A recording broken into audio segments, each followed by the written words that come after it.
Muito bem, crianças, vamos ver um pouquinho agora das atividades que a professora colocou aí, tá? No número 1, está falando o seguinte: de acordo com o dicionário, as palavras em negrito podem ser substituídas por quais palavras? Muito bem. Dicionário é aquele livro onde tem as palavras e os seus significados.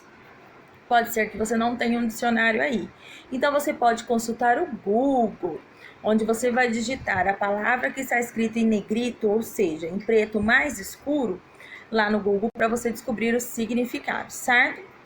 Então, muito bem. Então aí há alguns trapos velhos cedidos. Então ele quer saber o significado da palavra cedidos.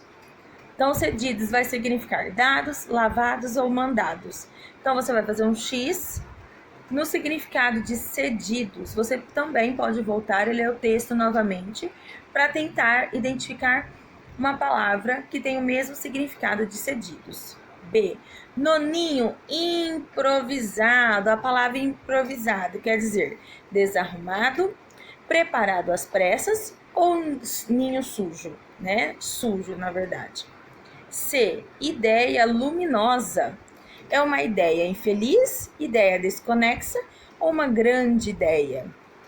Mascote, né? Nosso mascote, nossa vendedora, nosso animal de estimação ou nossa colaboração? E.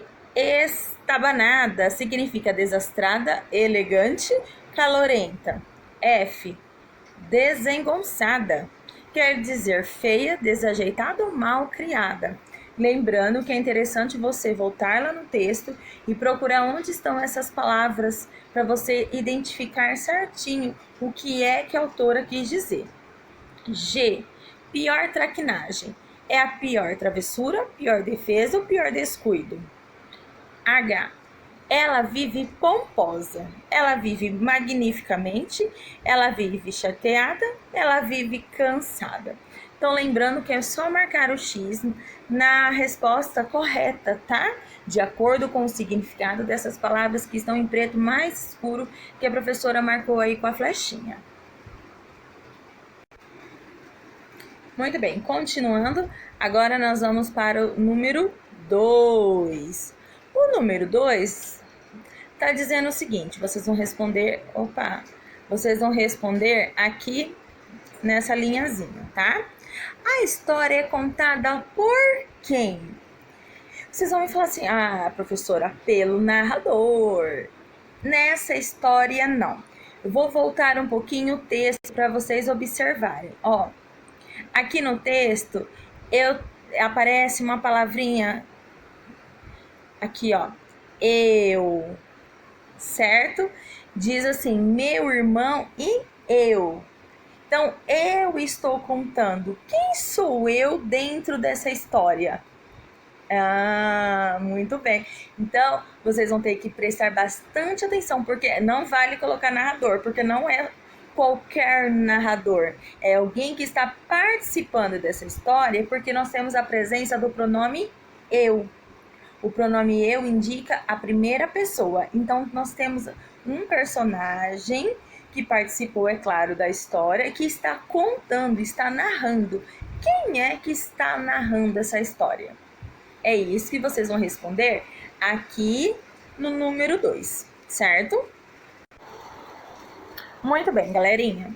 Então, vejam que aqui no número, vou mudar até de cor. Aqui na letra B, nós vamos trabalhar um pouquinho os personagens. Então, ele está explicando para nós aí. Personagens são pessoas, objetos ou animais que atuam dentro de uma história. Então, se você falar para mim, Chave, a professora Chave não é personagem, mas de repente, numa história, a Chave está narrando essa história. Então, ela passa a ser um personagem, certo? São personagens, por exemplo, um lápis que conversa com uma folha de papel.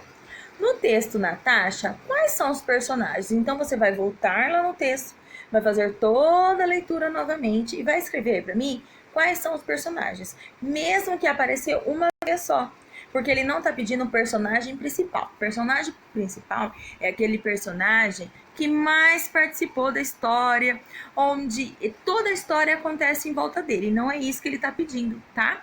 Ele tá pedindo os personagens. Então, todo mundo que apareceu nessa história, você tem que anotar. E aí ele faz uma outra pergunta. Natasha é personagem? E aí? Sim, a Natasha é uma personagem, sim, tá? Então você também vai marcar o nome dela.